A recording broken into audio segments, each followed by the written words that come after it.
Welcome student in my YouTube channel. मैं हूं रिचा और आज के वीडियो में हम पढ़ेंगे पियाजे के संज्ञानात्मक विकास के सिद्धांत को, जो कि central TET and other state TET exam में आने वाला बहुत ही इम्पॉर्टेंट टॉपिक है, जिससे हर बार टीईटी एग्जाम में क्वेश्चन आते ही आते हैं।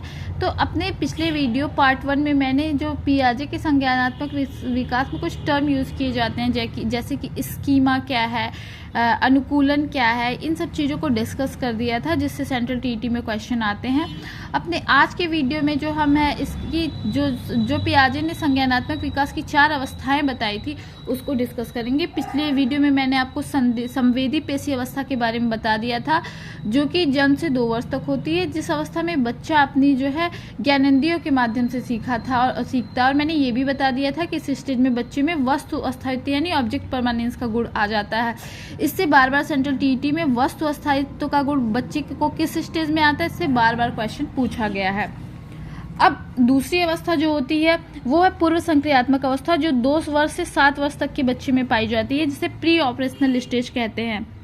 यह क्रिया करने से पहले की अवस्था है। इसमें बालक के सामने आने वाली चीजों को देख पाएगा, समझ पाएगा, पर कोई क्रिया नहीं कर पाएगा।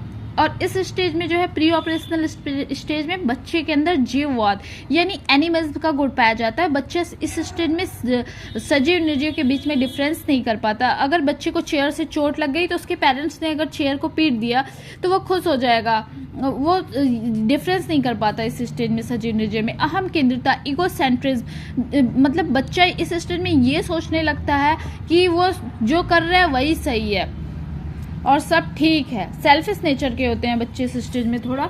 और इस स्टेज में अपलटावी इरिवर्सिबिलिटी का गुण होता है, यानी इस अवस्था में बच्चे संख्याओं, वस्तुओं, समस्याओं आदि को उलटना पलटना नहीं सीखते हैं। जैसे 2 + 3 उनको 5 बताया गया, फिर उनसे पूछिए 3 + 2 क्या होता है तो वो नहीं बता पाएंगे। और इस स्टेज में बच्चे के अंदर मुद्रा संप्रत्यय, भार, दूरी, ऊंचाई आदि के संप्रत्यय की भी कमी होती है। केंद्रीकरण, बच्चा जो है सेंट्रेशन, बच्चा किसी वस्तु के सारी विशेषताओं को छोड़कर केवल एक विशेषता पे फोकस करता है।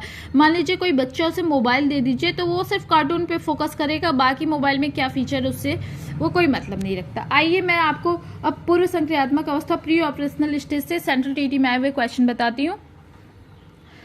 पियाजे अनुमोदन करते हैं कि पूर्व संक्रियात्मक बच्चे याद रखने में असमर्थ होते हैं। निम्नलिखित कारकों में से किसको उन्होंने इस असमर्थता के लिए जिम्मेदार ठहराया है? पहला है परिकल्पित निगमनात्मक तर्कता की अयोग्यता, उच्च स्तर की अमूर्त तार्किकता की कमी, व्यक्तिगत कल्पित कथा। चौथा है विचार की अनुत्क्रमणता यानी पलट नहीं सकना। तो जो मैंने आपको बताया कि इस स्तर पे बच्चों के अंदर जो है इरिवर्सिबिलिटी का जो है गुण होता है, मतलब बच्चे पलट नहीं सकते हैं। और इस अवस्था में जो है बालक अपने परिवेश की वस्तुओं को पहचानने और उनमें विभेद करने का गुण आ जाता है इस अवस्था में बच्चे के अंदर। नेक्स्ट क्वेश्चन है पूर्व संक्रियात्मक काल में आने वाली संज्ञानात्मक योग्यता है।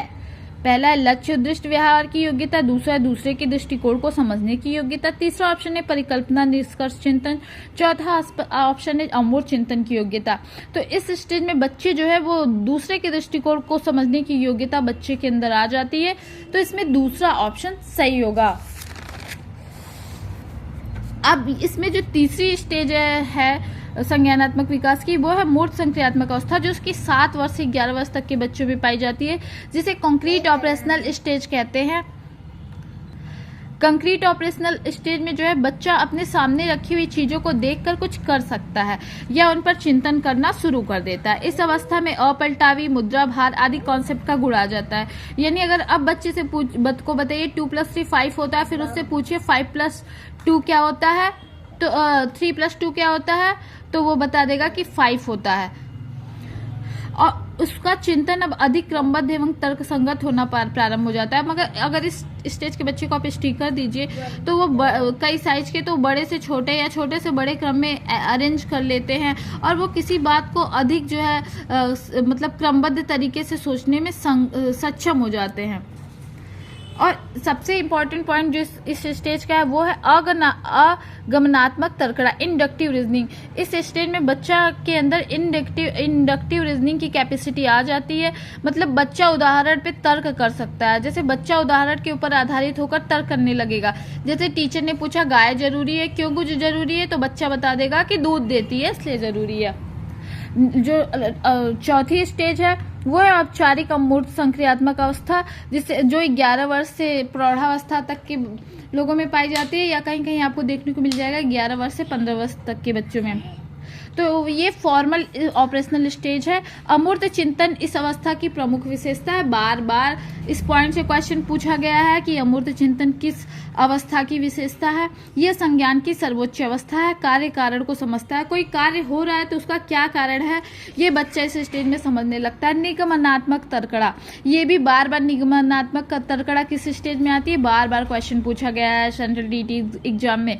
इसमें बच्चा नियमों के ऊपर तर्क करने लगता है। जैसे मैथ के क्वेश्चन को माइंड में भी हल कर सकता है।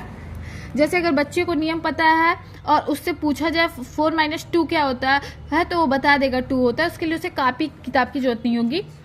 और इस स्टेज में बच्चा जो है समस्याओं के समाधान के लिए अमूर्त नियमों का निर्माण कर सकता है।